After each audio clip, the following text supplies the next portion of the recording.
Prezados amigos e ouvintes do canal Quem Está com a Verdade. Eu sou o irmão Freitas e estou aqui neste momento para trazer para vocês um assunto bem esclarecedor sobre o fenômeno denominado dente de ouro, e alguns chamam também de culto do garimpo. Eu quero mostrar para vocês como surgiu e de onde nasceu essa heresia que hoje está tomando conta das igrejas evangélicas. Mas antes de entrar no assunto, eu preciso fazer uma reflexão com todos vocês sobre os falsos mestres e falsos profetas. Preste atenção, em Mateus 24:4, Jesus respondendo disse-lhe: acautelai-vos que ninguém vos engane. Isso quer dizer que naquele tempo Jesus já estava preocupado, porque já existia alguém tentando deturpar ou distorcer a verdade, a palavra de Deus. E ele advertiu os seus discípulos e os seus seguidores, dizendo: acautelai-vos, se previna, toma cuidado, fique atento, porque alguém pode enganar vocês. Ainda mais um pouquinho adiante, Mateus 7,15, novamente Jesus fala: cautelai-vos, porém, dos falsos profetas que vêm até vós como ovelhas, mas interiormente são lobos devoradores. Certo? Nesta passagem aqui, neste versículo, Jesus fala: olha, vocês tomem cuidado, vocês se previnam, vocês se protejam dos falsos profetas, porque ele vem até vocês, ele vem vestido como ovelha. Você vai pensar que é ovelha, mas por dentro são lobos devoradores. Então vocês tomem cuidado, porque é muito parecido, é muito próximo.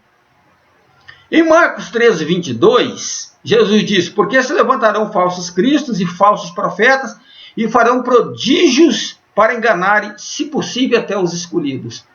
Olhe bem que nesse versículo é um pouco mais forte, porque aqui Jesus diz que eles vão fazer até prodígio, vai acontecer fenômenos sobrenatural para enganar as pessoas. Então, precisamos tomar muito cuidado com esse tipo de situação. Segundo Pedro 2,1 diz assim: houve também entre o povo falsos profetas, como entre vós haverá também falsos mestres. Naquele tempo já havia os falsos profetas, mas Jesus falou: vai haver entre vocês falsos mestres. Muita gente pensa que falsos mestres vêm lá de fora, do mundo, não sei de onde, trazendo coisas. A Bíblia diz, Jesus e Pedro aqui advertiu, que ele vai estar em nosso meio. E quando falamos em falso, precisamos ficar atento, porque quando você pega um objeto falso, vamos colocar um exemplo de um CD, você vai verificar que ele tem uma semelhança muito grande com o original. Se você não tiver um certo conhecimento técnico, você vai comprar o falso como o verdadeiro, tendo convicção que comprou o verdadeiro, mas na verdade era falso, porque são muito parecidos, são muito idênticos, é quase igual mesmo. Então, você precisa tomar muito cuidado com isso, né? E esses falsos profetas e falsos mestres, olha, os quais, aqui repetindo o versículo, 2 Pedro 2,1, mas houve entre vós, voltando aqui, mas houve também entre o povo falsos profetas, como entre vós haverá também falsos mestres, os quais introduzirão encobertamente heresias destruidoras, 2 Pedro capítulo 2, versículo 1. Então, eles vêm vestidos como ovelha, mas na verdade são bodes, eles trazem heresias, distorcem o evangelho, muitas vezes usam a palavra para enganar as pessoas. Mas para o vídeo não ficar cansativo, vamos um pouquinho mais adiante. 2 Coríntios 11:13, porque tais falsos profetas são obreiros fraudulentos, transfigurando-se em apóstolos de Cristo. A palavra transfigurando quer dizer transformando. Olhe bem que aqui, em 2 Coríntios 11:13, o que diz a palavra? Porque tais apóstolos são obreiros fraudulentos. Então, você imagine bem que aqui, a Bíblia, a palavra foi mais fundo. Aqui fala diretamente de obreiros fraudulentos, que se transfigura, se transforma, ele se veste, se trajam, usa paletó, gravata, tantas coisas, se traja como um apóstolo de Cristo. Eles se transfiguram, se transformam em apóstolo de Cristo, a ponto de que as pessoas comuns pensam que são profetas verdadeiros, né? Então aqui em 1 João 4:1 diz: amados, não creais que todo espírito, não creais a todo espírito, mas provai se os espíritos são de Deus, porque já muitos falsos profetas têm levantado no mundo. Então aqui no tempo de João, ele já advertia que naquela época muitos profetas já tinham se levantado no mundo, certo? Tiago 1:22 diz assim: e sede cumpridores da palavra e não somente ouvintes, enganando-vos com falsos discursos. Na verdade, esses falsos discursos não é uma invenção somente humana, mas é quando eles usam a palavra de Deus, a Bíblia Sagrada, para pregar uma mensagem do interesse do sistema religioso, uma mensagem que seja favorável ao próprio interesse dos pregadores e da cúpula que comanda determinada organização religiosa. Por exemplo, quando se prega milagres, prosperidade, é claro que mexe com o bolso, com o ego do ser humano, mexe com a saúde, com a acessibilidade. Então aí é muito mais fácil a pessoa enfiar a mão no bolso e trazer mais dinheiro para enriquecer essa liderança que estão aí defraudando o verdadeiro evangelho, que na verdade tem como objetivo maior levar a pessoa, o homem ou a mulher, a alcançar a eternidade com Deus. Então imagine bem, Lucas 12:15, disse-lhe: acautelai-vos e guardai-vos da avareza. A avareza é uma coisa complicadíssima. A avareza é o desejo exagerado por possuir muito dinheiro. E a Bíblia condena esse tipo de atitude. No entanto, temos grandes líderes ou falsos líderes que por avareza pregam falsas curas, né? Pregam mensagem de prosperidade, dizendo que as pessoas vão receber carro, vão receber dinheiro, que vai entrar dinheiro na conta, e com esse tipo de artifício eles conseguem arrancar dinheiro das pessoas. Então, resumindo, os falsos profetas estão no nosso meio. Pode até existir falso profeta lá fora da igreja, mas no nosso meio, na verdade, estão os falsos profetas que operam a verdadeira palavra do engano, porque senão eles não vão conseguir enganar ninguém. Se ele aparecer com chifre, com a boca de fogo, ele não vai te enganar. Ele vai vir igual uma ovelha, ele vai vir transfigurado de apóstolo, transformado em apóstolo, vai pregar uma mensagem muito linda e muitas pessoas vão se enganar. Ok? Então agora, como nós temos um propósito, agora que é falar sobre a questão do fenômeno denominado dente de ouro, eu me preocupei muito, porque quando eu comecei a ver isso nas igrejas, eu como um líder e como uma pessoa que prega o evangelho, eu tomei a liberdade e fiquei incomodado e comecei a fazer pesquisa para descobrir de onde surgiu, onde nasceu esse fenômeno, se esse fenômeno tinha origem na fé cristã, na Bíblia Sagrada, ou de onde veio. E nas minhas pesquisas, incrivelmente, eu consegui localizar um documentário na internet, que eu posso deixar o link para vocês. E esse documentário, na verdade, foi publicado pelo jornal Diário da Manhã,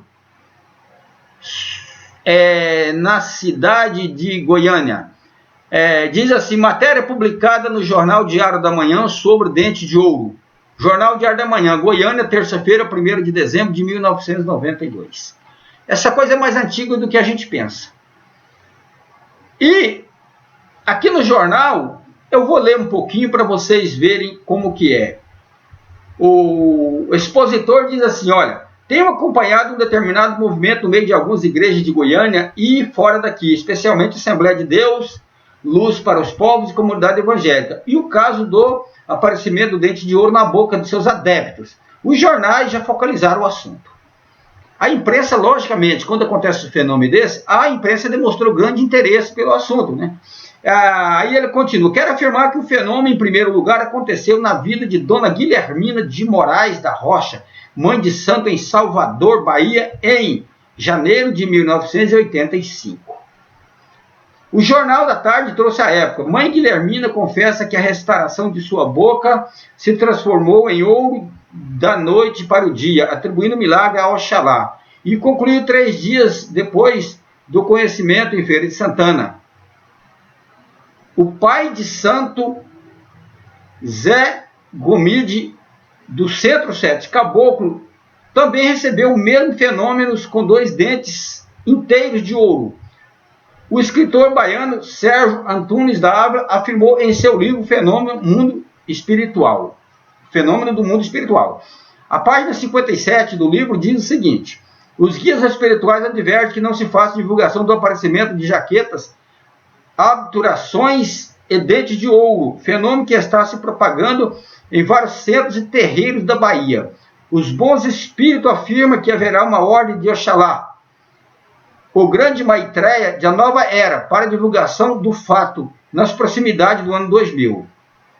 Quando logo após já estaremos na era de Aquários. Até lá várias pessoas serão agraciadas com o fenômeno de maneira especial. Indivíduos voltados para a espiritualidade que anseiam por merecedores de dons e milagres divinos. Pois bem, continuando, fiéis de várias religiões serão agraciados com o especial mistério e a preparação para o reinado do grande ser que dominará o mundo com uma só religião. Então eu quero parar por aqui. Eu não vou ler todo o documentário, mas eu posso postar ele aí no rodapé do vídeo, para que você possa ler na íntegra, ou posso postar o link, colocar o link aí também à disposição de vocês, para que vocês possam fazer uma pesquisa e fazer um julgamento. No caso do dente de ouro, você pode ver que não teve origem dentro de nenhuma igreja cristã, muito menos em Jesus. Você não vai ver em lugar nenhum da Bíblia ninguém falando sobre dente de ouro. Imagine bem, se Deus, uma pessoa está com câncer, uma pessoa está com a doença incurável, ou seja lá curável, mas uma doença terrível, e Deus vai, em vez de fazer um milagre curar a pessoa, Deus vai colocar um dente de ouro na boca dessa pessoa. Você olha bem se tem sentido uma coisa dessa. Mas o que acontece é que nós não podemos ficar achando, pressupondo, falando o que imaginamos. Mas nesse caso aqui, eu tenho um documento que prova que a matéria publicada no jornal Diário da Manhã do Estado de Goiás, no ano de 1992, onde foi notícia que o milagre do fenômeno do dente de ouro primeiramente aconteceu na boca da mãe de santo Guilhermina de Moraes da Rocha. E depois, a segunda vez, aconteceu também na boca do pai de santo Zé Gomide, do Centro 7 Caboclo. Agora fica uma indagação interessante. Esse fenômeno nasce dentro de um terreiro de macumba, candomblé, umbanda. Para nós cristãos, nós estamos certos que essas seitas ou religiões não têm aprovação de Deus e não têm respaldo bíblico. Nós sabemos. Agora, a pergunta que fica é um milagre que Deus operou dentro do centro de Umbanda, do centro de Macumba? Fica a pergunta. Nos nossos dias, vários pastores vêm trazendo essa heresia para dentro das igrejas, enganando as pessoas que isso é um milagre de Deus, que Deus está fazendo um milagre do dente de ouro. Eu tenho presenciado vários pastores afirmando isso, mas eu acredito que eles não conhecem a verdade que eu estou falando, senão não falaria isso. Ou pelo menos são pastores de mau caráter, mal intencionados, que usam esse artifício para enganar as pessoas e arrancar dinheiro das pessoas. Então vejam bem, hoje Essa heresia do dente de ouro está infiltrada em várias igrejas e vários pastores e pastoras e obreiras estão propagando esse tipo de coisa. No entanto, esse fenômeno nasceu dentro do terreiro de macumba, de candomblé. Agora fica a pergunta Deus pode operar milagres dentro do terreiro de macumba e de candomblé? Deus pode operar milagre lá? Outra coisa, se você disser que Deus pode operar milagre lá, então você precisava ir para lá. Se você disser que Deus não pode operar milagre lá, você está pegando uma coisa, no mínimo, maligna, uma heresia diabólica e trazendo para o meio da igreja para enganar os escolhidos de Deus. E eu, como líder do Evangelho, como um pregador do Evangelho, não posso deixar de te alertar, você, e demonstrar que isso é uma falsa heresia maligna, diabólica, que surgiu dentro do terreiro de candomblé de macumba e vem sendo introduzido de forma maliciosa dentro das igrejas, tentando enganar centenas de pessoas. Mas eu acredito que com esse vídeo, a partir de hoje, você não será mais enganado. Se você tiver alguma dúvida, nós podemos responder. Desculpe por algum transtorno, algumas repetições, alguns erros do vídeo, porque é um vídeo improvisado que eu fiz aqui, num lugar muito improvisado, porque eu precisava colocar essa matéria no ar, para que você não mais fosse enganado por esse tipo de heresia e de falsos profetas. Fiquem todos com Deus e que Deus continue nos abençoando, nos guardando, nos iluminando e nos revelando todas as verdades para que de forma nenhuma nós possamos perder o nosso rumo, a nossa direção, que é um dia estar na eternidade com Deus. Eu vou deixar as informações aqui abaixo, o link ou a matéria publicada, para você não ter nenhuma dúvida. Se você quiser pesquisar na fonte, você pode pesquisar, porque isso não é invenção da minha cabeça e de ninguém, mas foi um fato real que aconteceu e que foi notícia para todo o Brasil. Fique na bênção de Deus e amém.